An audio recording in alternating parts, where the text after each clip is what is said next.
મિત્રો, આજે આપણે વાત કરવાના છીએ ઇકો પેસેન્જર ફોર વ્હીલર યોજના વિશે, જેમના ઓનલાઈન ફોર્મ ભરાવાના શરૂ થઈ ગયા છે.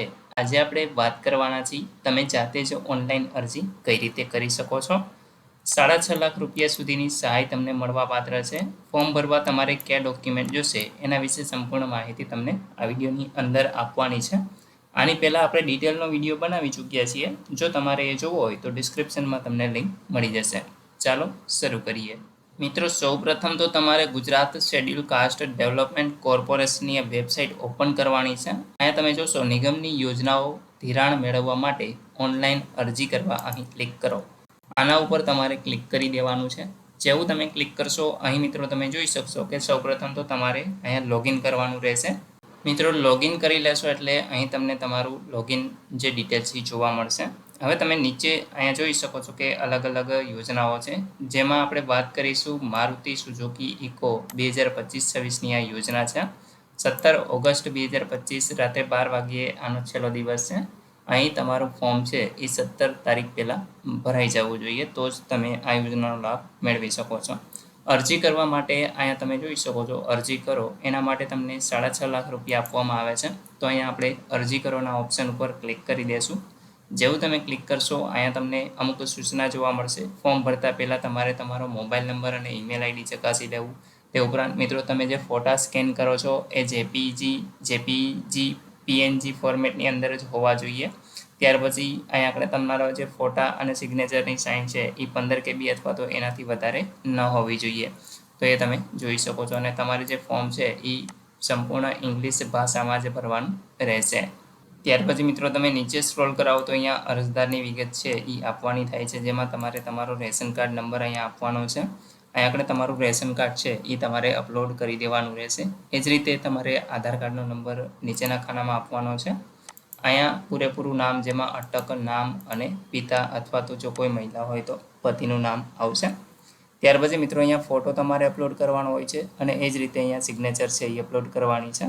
જેમ કે તમે જોશો તો અહીંયા ફોટા ઉપર આપણે ક્લિક કરશું તો આ પ્રકારે મિત્રો તમે જોઈ શકો છો કે મેનુ ખુલી જશે. તમારો જે પણ જગ્યાએ ફોટો હોય આ રીતે સિલેક્ટ કરી અને એને ઓપન કરી દેવાનો છે. આપણે અત્યારે સમજાવવા માટે તમને ફોર્મ ભરાવી રહ્યો છું, તો હું અત્યારે ગમે તે એક ફોટો છે એ અપલોડ કરી દઉં છું. તમે જોઈ શકો સીધી એરર આવી, કારણ કે એ 15 KB અથવા તો એનાથી મોટી સાઇઝનો હતો. તો મિત્રો તમારે સાઇઝ છે એ કઈ રીતે ઘટાડવી તો એના વિશે આપણે જોઈ લઈએ. મિત્રો, અહીં મેં એક ડમી ફોટો છે એ MS પેઇન્ટની અંદર ઓપન કરી લીધો છે, તમે જોઈ શકો છો.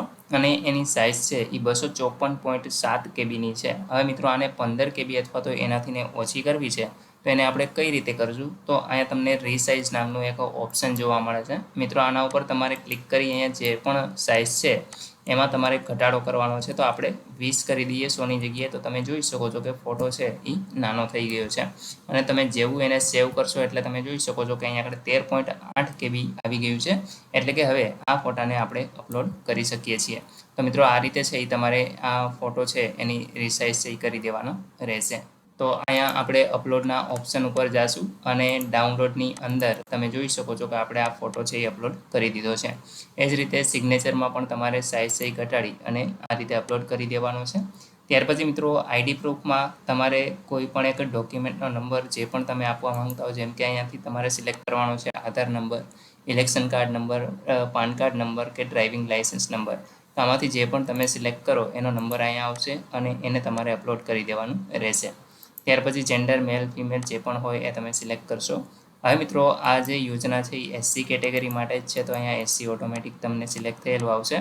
સબકાસ્ટ તમારે અહીંયા લખી દેવાનું છે. તમારું જાતિનું પ્રમાણપત્ર અહીંયા તમારે લખવાનું છે. અને મિત્રો અહીંયા કયા વર્ષની અંદર તમે આ મેળવેલ છે તો એ તમારે અહીંથી સિલેક્ટ કરવાનું રહેશે. ત્યાર પછી કાસ્ટ સર્ટિફિકેટ તમારે અપલોડ કરી દેવાનું છે. ત્યાર પછી મિત્રો તમારું ઈમેલ આઈડી તમને અહીંયા જોવા મળશે. અહીંયા આગળ તમારા જન્મ તારીખ જે પણ હોય એ તમારે સિલેક્ટ કરી લેવાની રહેશે. તો આ રીતે તમે સિલેક્ટ કરી લેશો. ત્યાર પછી મિત્રો તમારે અહીંયા આગળ એક ડોક્યુમેન્ટ અપલોડ કરવાનું છે, જેમ કે સ્કૂલ લિવિંગ સર્ટિફિકેટ હોય, SSC પાસ હોય અથવા તો જન્મનું પ્રમાણપત્ર.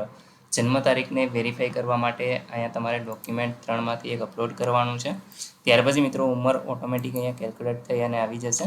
અહીંયા તમને તમારો મોબાઈલ નંબર જોવા મળશે અને જિલ્લો છે એ તમારે અહીંથી સિલેક્ટ કરી લેવાનો રહેશે. તો આપણે મિત્રો અહીંયા આગળ જિલ્લો છે એ પસંદ કરી લઈએ. ત્યાર પછી મિત્રો તાલુકાનું લિસ્ટ આવી જશે. તમારે તાલુકો સિલેક્ટ કરી લેવાનું છે. અહીંયા આગળ તમારે તમારા ગામનું નામ લખવાનું છે, પૂરેપૂરું એડ્રેસ આખા નામમાં, પિનકોડ નંબર લખવાનો છે. એડ્રેસ અહીંથી તમે જેમાં પણ આપવા માંગતા હો, voter ID, election card, ration card, electricity bill, Aadhaar card, passport, તો એ તમે અહીંયા અપલોડ કરી દેજો. તમે ગ્રામ્ય વિસ્તારમાંથી છો કે શહેરી વિસ્તાર, એ તમે અહીંયાથી સિલેક્ટ કરી લેજો. તમારી આવક કેટલી છે, કુટુંબના તમામ સભ્યોની વાર્ષિક આવક, તો એ લખવાની રહેશે. આવકનો દાખલો તમારે અહીંયા અપલોડ કરવાનો છે.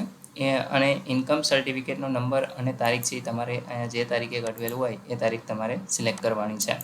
તમારા લાઇસન્સનો નંબર અહીંયા તમારે અપલોડ કરવાનો છે. અહીંયા આગળ તમારું લાઇસન્સ છે, અહીંયા નંબર લખવાનો છે અને લાઇસન્સ અપલોડ કરી દેવાનું છે. જો તમે વિકલાંગ હો તો અહીંયા યસ કરવાનું છે, એટલે અહીંયા આગળ મિત્રો તમામ ઓપ્શન છે એ ખુલી જશે અને તમારું જે વિકલાંગનું સર્ટિફિકેટ છે એ તમારે આ ખાનામાં અપલોડ કરી દેવાનું રહેશે. ત્યાર પછી શૈક્ષણિક લાયકાત, જેમાં HSC એટલે કે 10 પાસ હોય તો તમે અહીંયા એના માર્ક છે એ લખી શકો છો. જેવું તમે આ બોક્સમાં ટિક કરશો એટલે અહીંયા આગળ તમે એડિટ કરી શકશો. એ જ રીતે મિત્રો ગ્રેજ્યુએટ હોય તો એ પણ તમે અહીંથીને સિલેક્ટ કરી લેજો. તમે જે પણ સબ્જેક્ટમાં ગ્રેજ્યુએટ હો એ તમારે અહીંથી સિલેક્ટ કરવાનું છે. એની ટકાવારી અને વર્ષ કયું હતું, ત્યાર પછી અહીંયા તમારે માર્કશીટ છે એ અપલોડ કરવાની રહેશે. તો આ તમે અવશ્ય સિલેક્ટ કરી અને ભરી દેજો. ત્યાર પછી મિત્રો વાહનની વિગત આપવાની છે, જેમાં વાહન ચલાવવાનો અનુભવ છે કે શું, તો એ તમે યસ અથવા નોમાં જવાબ આપી શકો છો, અને હોય તો કેટલા વર્ષનો છે. ત્યાર પછી લાઇસન્સની વિગત આપવાની છે, જેમાં લાઇસન્સ નંબર આવશે, કઈ તારીખે કઢવેલું છે એ, અને અહીંયા આગળ લાઇસન્સ તમારે અપલોડ કરી દેવાનું રહેશે. ત્યાર પછી મિત્રો આ જે કેપ્ચા તમને જોવા મળે છે એ લખી અને તમારે સેવ કરી દેવાનું રહેશે. તો મિત્રો આટલી વિગત ભરી અને તમારે અરજીને કન્ફર્મ કરવાની છે. તમે જેવું સેવ કરશો એટલે તમને એક નંબર છે એ આપવામાં આવશે, એને તમારે સાચવી રાખવાનો રહેશે. અને તમારી એપ્લિકેશન કન્ફર્મ થઈ જાય ત્યાર પછી તમારે એની પ્રિન્ટ પણ મેળવી લેવાની રહેશે. તો અહીંયા કન્ફર્મ કરી દેવાનું છે. કન્ફર્મ કરવા માટે મિત્રો તમે જે કન્ફર્મ એપ્લિકેશન કરશો અહીંથી તમારે એ યોજનાને સિલેક્ટ કરવાની છે. તમને જે નંબર મળેલો છે સેવ કરતી વખતે એ તમારે લખવાનો રહેશે અને અહીંયા આગળ તમારી જન્મ તારીખ લખવાની રહેશે. ત્યાર પછી મિત્રો એ જ રીતે સેમ પ્રિન્ટ કાઢવા માટે પણ આ જે તમે યોજના છે એ સિલેક્ટ કરી લેશો અને ત્યાર પછી મિત્રો અહીંયા એપ્લિકેશનનો નંબર નાખી અને તમારી જન્મ તારીખ નાખી તમે અહીંથીને છે એ સિલેક્ટ કરી શકો છો. તો અહીંયા તમે જોઈ શકો છો કે જે આ યોજનાઓ છે એ ઘણી બધી છે. મારુતિ સુઝુકી ઇકો 2025-26, તો આ યોજના આપણે સિલેક્ટ કરીશું. તો આ રીતે મિત્રો તમે છે એ જાતે જ ઓનલાઈન અરજી કરી શકો છો. આશા રાખું છું કે આ વિડીયોની અંદર તમને યોજના વિશે સંપૂર્ણ માહિતી મળી ગઈ છે.